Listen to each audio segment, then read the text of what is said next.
Табигатьтә кояшлы, эссе көннәр, димәк авылларда, хуҗалыкларда печән әзерләү вакыты җитте дигән сүз. Шуның белән бер рәттән малларга яшел азык, синаж әзерләү эше дә дәвам итә. Әйтик, Апас районында да бүгенге көндә хуҗалыкларда куе үлән массасын тиешенчә киптереп, тыгызлап төргәкләү эшләре бара. Киләсе язмабыз Апас районыннан.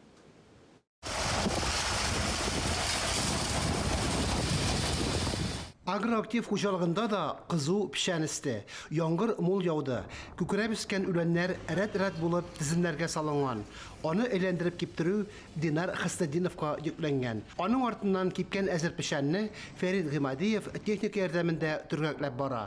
Бүген печән, башка көннәрне агу сибәм, анар комбайн. Шул эшләр безнең бара. Алтыдан алтыга хәтле 2 смена. Тагын бер 6-дан соң инде смена килә. Хезмәт хаклары әйбәт, Аллага шөкер. Айына 2 тапкыр бирәләр. Яхшы, менә эшлибез. Ашату вакытында Аллага шөкер 2 тапкыр ашаталар. Хуҗалыкта мул уңыш алу серләрен яхшы беләләр. Яңа технологияләргә таянып, аны дөрес итеп үтиләр. Төргәкләнгән әзер печән җирдән файдаланып торган өчен бай җирләрнең хуҗаларына тапшырылачак.